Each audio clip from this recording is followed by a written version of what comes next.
And Jesse Eisenberg is here tonight with us. Jesse, welcome to I cannot say welcome to Sarajevo while you're spending a couple of days here. And you have such a long history with this country, but welcome to N1. Thank you for joining. Thank you so much for having me. You said one thing that really stayed with the audience, and the reaction of the audience was really big. And you were kind of really surprised when you saw it. When you said, Sarajevo is my favorite city in the world. And everybody went, whoa, and you went like, oh my God. So tell us more why that is.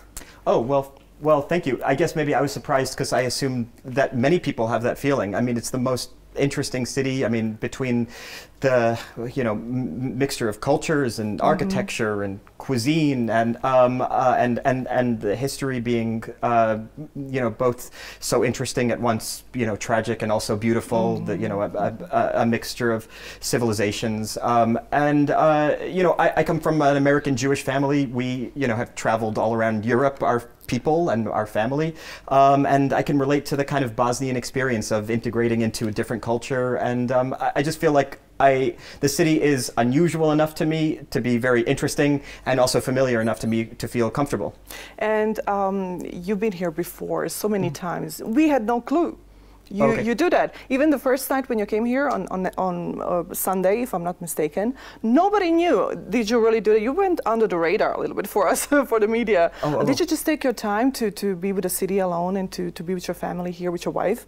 Or why did you need a day? We really needed you here. Oh, thanks. Yeah, no, I have a hat, so I can, kind of go around in private. But yeah, but we saw you. Okay, sure. Yeah, no, I've been wanting to take my wife here for a long time because my wife has traveled all over the world, and I've traveled too, but I've only traveled because of her. She takes me around, and she has like a little, she likes to go to like new places all the time. So I'm telling her, you have to go to Sarajevo. She said, but you were there, and I said, no, trust me, you have to see the city. It's unbelievable. So she's so happy she came here. Every night we just kind of marvel at how amazing this is, and also how much we think our son would love to come back. You're such a great ambassador for Bosnia and Herzegovina. Oh, thanks a lot. Okay, it's crazy. Okay. What messages will you bring with you, will you take with you when you go on from here? Oh, what do you usually say to people when they ask you, hey, you've been there, we know about the war? I mean, what do you tell them? Hey, it's a different place now, right? 28 years later. Oh, yeah. Well, listen, I was here 15 years ago, and I felt the same as I do now, which was that it's this warm, welcoming place. I mean, I would say like the two most interesting places I've been to are there's one town in Nepal called Bhaktapur, which is a very interesting town, and Sarajevo, two very, very different places. But it's just, there's something about this place that is so unusual, so interesting. And also, for people, and again, as like a kind of Jewish American whose, family has, struggled through wars and stuff, there's something that happens when a people come out from the other side of a conflict, kind of a thoughtfulness, a warmth, an existential analysis, that I can relate to and that my family can relate to. You have that immense interest in human behavior and social behavior, and we see that through your work. Just last night, in preparation to this interview, I had an opportunity to see Resistance, where you portrayed Marcel Marceau, and the end scene was just really hard. That was really that was really big, and we can feel that in you. Now you're becoming somebody. You and I, we grew up, we're the same age. We grew up watching actors and seeing them as our heroes and looking up to them. But now you're becoming that actor, you're becoming that person that is not only just an actor, but you put yourself in your work. And I have two questions when it comes to that. First of all, of course, you become such a role model for young people. I've spoken to some young people and they said, oh my God, he is the person that gives us the message that inspires me to be who I want to be. And the second thing is, of course, when you portray, you give yourself so much. When you do something like that, does it take a piece of you? Does it take a little bit out of you? Or do you leave a little bit with that character that you play that is so deep and immensely, immensely emotional? Does it take away from you? Yeah, well, no, it adds. When I was playing that part in Marcel Marceau, so I knew Marcel Marceau as a mime, but I didn't know he was Jewish, and I didn't know our families came from the same place in Poland.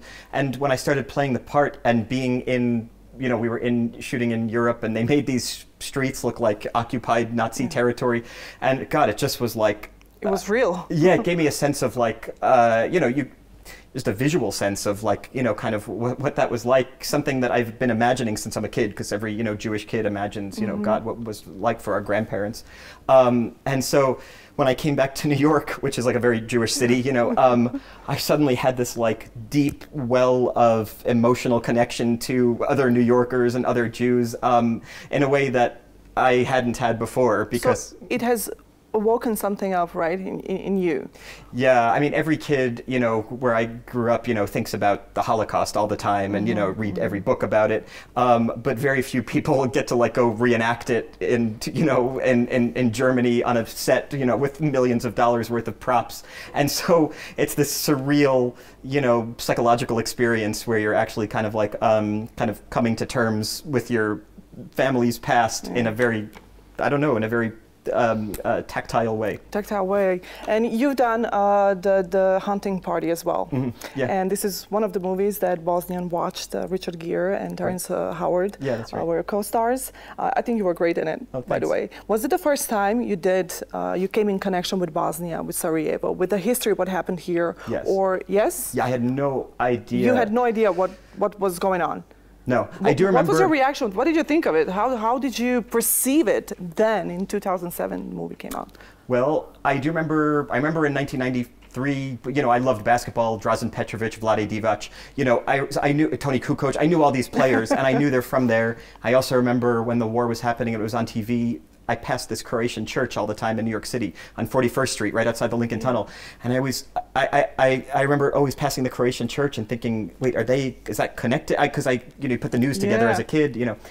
And then when I read the script of that movie, it was all new, and then I started doing a little bit of research, and then, you know, you go down a rabbit hole because the history is so interesting and tragic and, you know, fascinating, that when I finally when I got here to shoot the movie, I knew everything. I was like an expert in the Balkans, because I had done so much research before coming here, because it was fascinating. They also sent us the BBC, you know, the Yugoslavia, you know, the death of Yugoslavia. Death of Yugoslavia. And it's you know, so Smrt Yugoslavia. Smrt Yugoslavia, yeah. Well, that's what it comes up, you know. But and so like you know, so I watched this series like 5 times, because it's very well made, you know, and very informative. You prepare yourself really well for your roles. Yes. You do the research, you do everything, and you're really taking it with you. And we are really lucky to have you to speak on behalf of us. It's really great. And having you, seeing you receiving the honorary Heart of Sarajevo was something that really, really is going to stay and go in history. And how did it feel for you in front of the audience, Sarajevans that really love you, adore you here? Oh, well, thank you very much. It's mutual. I